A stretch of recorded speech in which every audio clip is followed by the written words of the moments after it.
Hoy estás a full con Estoy con mis... Hoy Estás en tu salsa. nos pusimos a charlar con colegas. Sí. Está bueno A mí me traer encanta para acá. tenerlo porque quedé fascinada con la serie, la vi 2 veces, Sí. estoy fascinada con la canción, necesito que alguien me dé un sopapo de realidad, digamos, Dale, ¿no? vamos con un sopapito de análisis, un poquito un ejercicio hermenéutico, Sí. con Marcos Carbonelli, que escribió una nota bastante interesante en revista Anfibia. Para Siempre dejar de sugiero. romantizar esta cuestión Sí, también, sí. ¿no? Siempre sugiero pasar por Anfibia. El reino, evangélicos, 2 puntos, romper el espejo.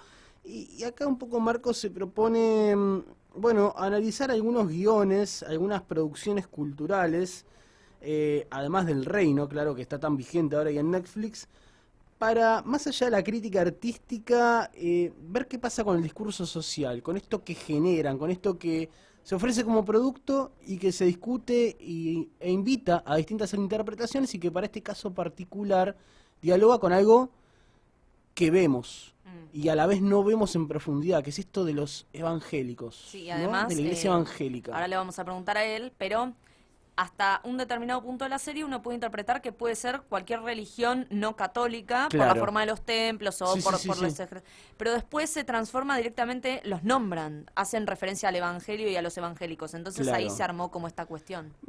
Bueno, además de citar esta nota, vamos a escuchar entonces al protagonista de este análisis, de esta producción de análisis, que es Marcos Carbonelli. ¿Lo tenemos en línea? Marcos, ¿qué tal? Buen día, ¿nos escuchás? Creo que estás muteado. Desmútese. Perdón, ahí estoy, gracias. Ahí estamos, Marcos, ¿cómo estás? Buen día. Buen día. Bueno, gracias por tu tiempo, por participar de este espacio. Y bueno, no sé si Ustedes. pudiste escuchar un poco la introducción, si estamos en Sí. lo cierto, presentando sobre todo lo que es tu nota en Anfibia. Sí. Bueno, Eh, todo tuyo, perdón, pues, interrumpo, no, te escucho.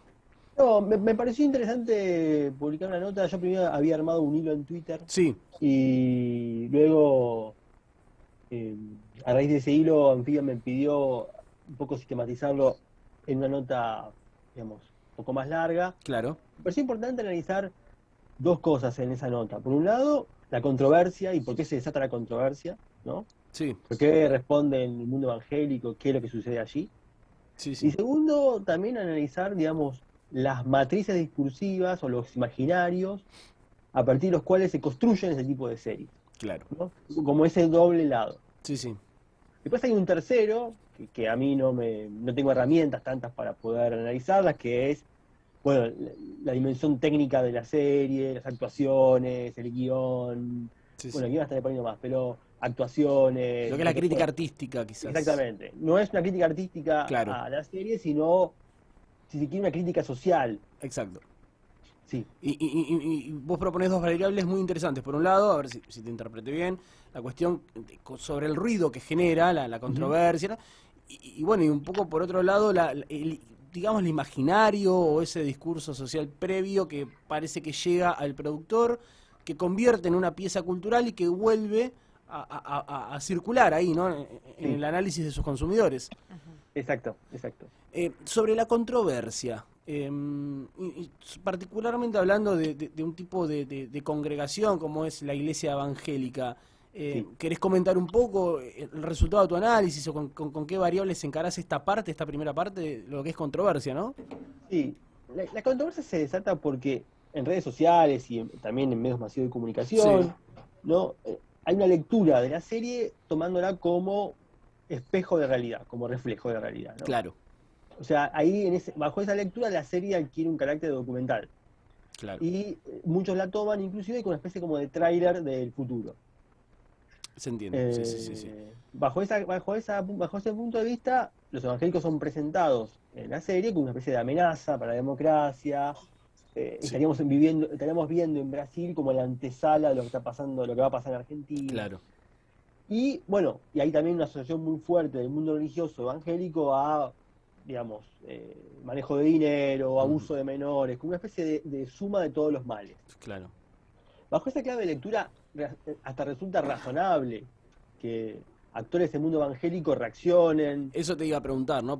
¿No contribuye un poco la reacción a un poco a esa lectura como espejo de, Bueno, un poco lo decía en la fila, porque la primera reacción fuerte, que fue la de la Federación Asiera, Sí, fue desafortunada en términos políticos porque cometió dos errores. El primero es que, digamos, en un sentido personificó o personalizó la crítica en una de las guionistas, ¿no? sí. Al mismo tiempo es una reconocida activista del movimiento feminista, entonces ahí como uno podría llegar a entender la controversia como una suerte de epílogo, de spin-off del debate por el aborto. Claro.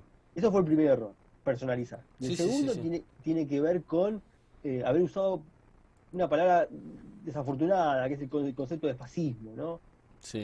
En estos debates a veces se apelan a una información semántica que termina como rompiendo todo, como empobreciendo muchísimo el debate. Entiendo. Lo vuelve una caricatura.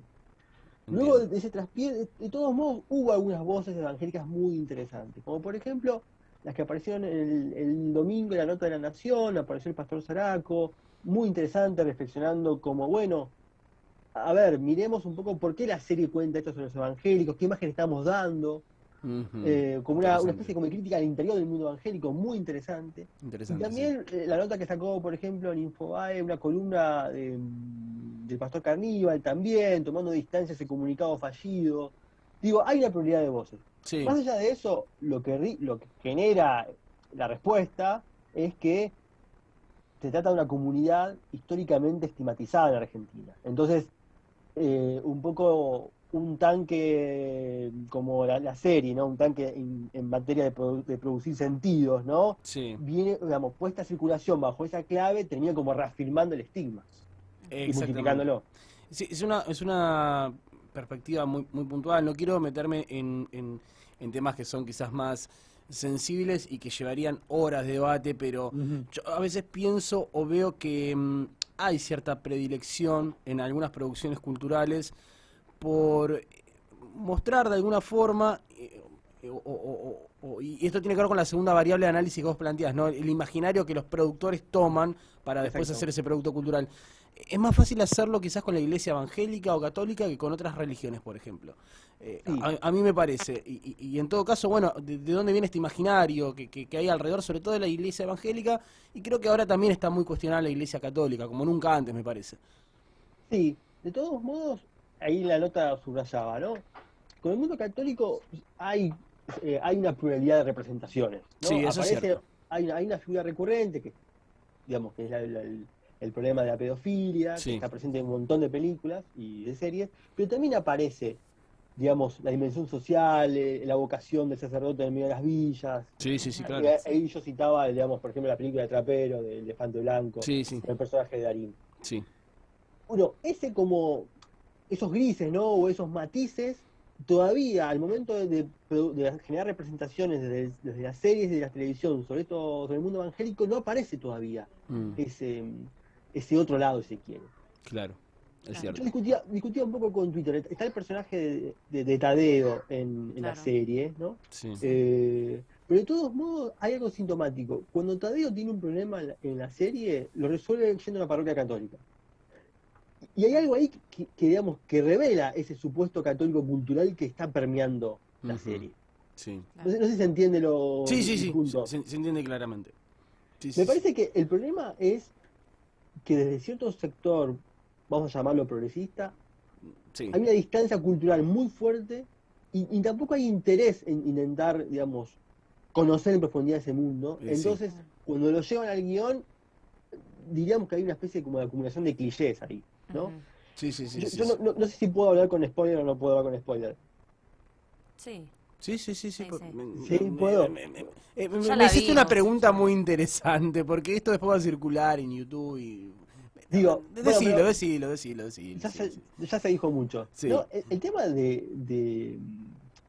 hay un personaje que es un agente de la CIA. Sí. Bueno, es un trazo muy grueso y que reproduce bien la teoría del complot. Digamos, ahí como que cierra todo y digamos, ahí a mí como espectador y como científico social me terminó de cerrar Sí, cuál era el imaginario a partir del cual era construido esta representación. Sí. Sí. Digamos. sí. Porque lo que es una versión de Vulgata de Ujú. por qué crecen los evangélicos en América Latina es porque son Bancados. claro, un son producto bancados de la por CIA. Claro. Estados Unidos y Sí, por la sí. CIA como para infiltrarse culturalmente en América Latina. Bueno, Sí. digamos, desde ese lugar se construye. Sí, sí, sí. Y, sí, y sí, también, claramente. y también porque en sus declaraciones públicas, los guionistas de la serie manejaron, a mi juicio, un nivel de ambigüedad con respecto a, digamos, cuánto era ficción y cuánto ellos pensaban que esa ficción reflejaba la realidad. Bueno, ahí me parece que también eso también es el germen de la controversia, esa ambigüedad Sí. puesta de manifiesto en declaraciones públicas. Matías, una pregunta. Vos bien hablabas del estigma, ¿no?, que sufre esta comunidad, pero también hay algo que la diferencia, si se quiere, de la religión predominante o que el país toma como predominante, que es la católica, de lo que se habló mucho en Twitter, que era el tema del diezmo, ¿no? Está asociado como algo sectario, es una religión que es reconocida públicamente como una secta, ¿no?, para quien no la practica o la predica. Y esto del diezmo hace bastante ruido porque el catolicismo, puntualmente, que es la religión predominante, tiene la limosna pero opcional, no esto del diezmo. Se armó mucho debate en torno a esto con el tema de la serie, como que expone esto de, bueno, vos venís acá y entonces nosotros lavamos plata a través tuyo, ¿no? Como esta cuestión ahí. ¿No crees que ese fue un punto de inflexión también para que la gente tome como, mirá, roban o hacen tal cosa, lavan cabezas? Sí, digamos, sexo y dinero son dos, dos significantes que atraen muchísimo cuando uno los liga con religión. Si hablamos de dinero en el mundo evangélico, lo primero que hay que decir es que la práctica del diezmo es una práctica, digamos, bíblica, digamos, viene desde el origen del cristianismo, ¿no? Sí. Esto de poner en comunidad los bienes de aquellos que participan de un mismo grupo, ¿no? Sí, sí. Cierto es que el uso del dinero ha generado algunos escándalos financieros muy importantes, por ejemplo en Brasil, donde hay iglesias que han sido hasta incriminadas judicialmente. Sí. Dicho esto, ese movimiento tan brutal de dinero que muestra la serie no condice con la realidad de las comunidades pentecostales, sobre todo a nivel barrial, que son mucho más pequeñas y están muy estructuradas en torno a un soporte de tejido vecinal. El pastor es un vecino más. Sí. Digamos, entonces los creyentes también son vecinos de ese pastor y lo que hacen simplemente es digamos, derivar o destinar fondos propios para sostener el conjunto de actividades que quiere hacer la iglesia, comedor, talleres comunitarios, etcétera, etcétera. Digo, y en relación con lo católico, es verdad, la limosna en el mundo católico es opcional, pero no olvidemos que es el único culto que es financiado por el Estado en Argentina. Claro, sí, también. Entonces, ¿por qué escandaliza socialmente más la representación del dinero en el mundo evangélico y no escandaliza la parcialidad del Estado al momento de financiar un solo culto por sobre otros? Sí. Matías, al respecto, cuando Marcos, estábamos... Matías se llama. Marcos. ¿Marcos es? Marcos. Ay, perdón, mala mía. Marcos, entonces, cuando te presentábamos, hablábamos de esta cuestión de que, por ejemplo, cuando a vos te enfocan, ¿no?, en la serie El Templo y no dicen que son evangélicos, yo realmente como espectadora pensé que hablaban de otra religión que es muy conocida, que tiene un mismo nombre en todas sus sedes. Vos sabrás de cuál te estoy hablando. Sí. Y me sorprendió quizás cuando se anuncian como evangélicos, porque yo en mi retina, de lo que veo cotidianamente, asocio esos templos y esos movimientos ostentosos a otra religión que no es evangélica necesariamente. Hay ahí como una... Porque yo asocio lo evangélico a algo más pequeño, ¿no? No a ese movimiento sideral, no a esas estructuras. ¿Te pasó lo mismo? ¿Crees que ahí hay falta de conocimiento o que es adrede? Perdón, y agrego, muy buena esta observación de Meli, pero quizás también ahí viene el caso de Brasil, que vos hablabas, Marcos. El imaginario brasilero, ¿no? Sí. Total. Sí, yo creo que ahí hay un problema de guión, y hay un problema, como decía recién, de conocimiento. Primero, digamos, el uso de crucifijos que aparece en un montón de escenas del templo y de cuando están como filmando la parte de que hay ceremonias religiosas, en verdad hay algo ahí desatinado, porque en el mundo evangélico, a diferencia del católico, no usa íconos. Es verdad. Claro. Primer momento. Segundo momento, el pastor, en verdad los pastores evangélicos usan traje y corbata. Esa sería como la manera más justa de representarlo. Sí. Siempre muy formales, pero el uso no es usar túnicas, sino es usar saco y corbata. Claro, eso es más del catolicismo, la túnica. Claro, que usa una especie como de, lo que se llama casulla, que es una especie Sí. como de capa. Que En un usan momento igual Mercedes Morán, cuando pasa la primera escena del asesinato, le dice a Sí, la fiscal que ellos usan banderas porque no tienen símbolos. Ahí es como que reconocen saber un poco de esta religión, pero después tienen esto en paralelo de los sí, crucifijos, ¿no? sí. Después la escena del exorcismo, Sí, bueno, es, digamos, en un sentido es un exceso, porque el exorcismo es una práctica muy, muy puntual y que lejos está de ser ni un espectáculo ni algo rutinario en el mundo evangélico. claro. Sí, es cierto. O sea, entiendo que tenga una función dentro del guión, Sí, Claro, sí, sí, sí. sí, algo político. sí, pero si la idea es la verosimilitud, bueno, ahí hay un problema. Ujú. Y sí, y hay un montón de guiños con respecto al caso de Brasil. Ya la posibilidad, el supuesto que un pastor pueda ser presidente está tomada del Sí, caso de sí, sí, Brasil. sí. Y también está tomado el caso de Brasil, digamos, el hecho que hay un incidente truculento que acelera una carrera electoral. Está bien tomado del caso de cuando Bolsonaro fue apuñalado. Claro, Sí. eso te iba a decir, sí. Digo, hay más referencias, si se quiere, simbólicas, al caso de Brasil que al caso de Argentina. Por eso, de ahí los ruidos, de ahí la distancia. Sí, pero sin embargo toman el tema, por ejemplo, el movimiento Provida, enfocan imágenes Sí, reales que sí son de Argentina, y ahí a exacto. mí me surgió otra contradicción, ¿no? Porque yo recuerdo de haber cubierto esas marchas, y en el movimiento Provida había mucha gente católica, Claro. ortodoxa, católica. Sí, sí, Debía sí, haber sí. también movimientos, yo tengo amigas evangélicas que también eran providas, digo, no es que no había evangélicos, pero Total. sí había un movimiento más de la Iglesia Católica como institución que hasta se ha puesto en contra del gobierno de entonces Mauricio Macri por habilitar el debate. Digo, la parte más pesada, si se quiere, del movimiento la administraban los católicos, que yo recuerde. Bueno, habría que cotejar, no tengo el dato como Exactamente, sí, sí, sí. Es para cierto poder, eso. porque aparte la última movilización fue en pandemia, entonces mucho no pudimos hacer trabajo de campo en terreno. Sí, es verdad que me parece que ambos grupos en el espacio público movilizan eh, personas de manera importante. Sí. Tu nota en Anfibia, Sí, entonces, Marcos, perdón, la distancia entonces entre la aceptación popular y el escepticismo progresista va cerrando su coda. Cifra una atención y permite ir descartando interpretaciones. Y a mí me parece muy interesante cómo cierra. Antes que el tráiler de un futuro al acecho, el reino resulta más bien el guión certero de cómo las diferencias de clase tiñen el campo de las creencias. Y si me permitís, Marcos, algo más. Hay un comentario de alguien que interpela tu nota y me quiero quedar con esta contestación tuya. Bueno, aquí Pedro, que es quien comenta, gracias por la lectura del comentario. El punto de mi nota, dice Marcos, no era discutir artísticamente la serie, sino explicar por qué desató una controversia y de qué habla la misma. Las apropiaciones de esta ficción pueden ser funcionales a la reproducción de estigmatizaciones sociales. Este punto me parece como muy claro, de un análisis de alto vuelo, digo, muy complejo, pero me parece que ahí en ese mensaje como sintetizás muy bien el propósito de tu nota. sí.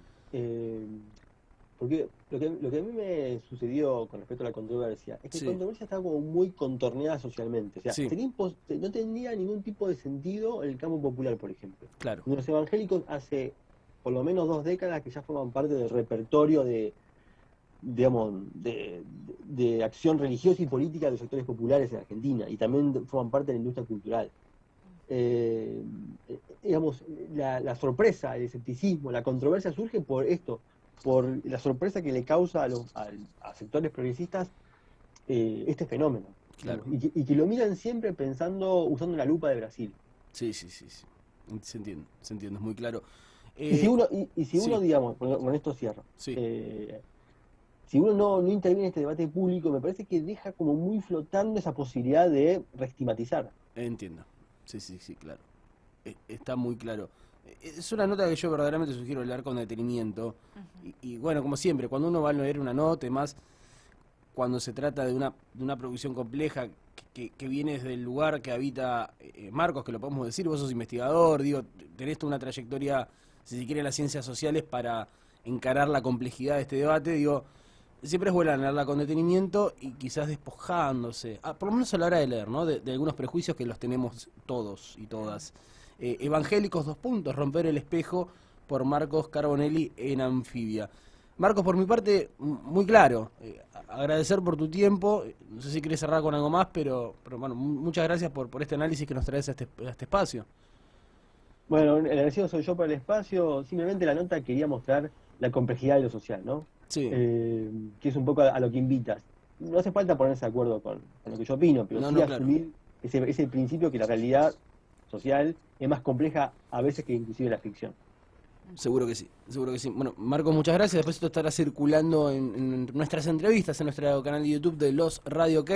Te saludamos y que tengas Muchas un gracias. gran viernes. Gracias igualmente, buen fin de semana. Buen fin de semana. Escuchamos a Marcos Carbonelli. Entonces, un análisis, siempre este tipo de espacios.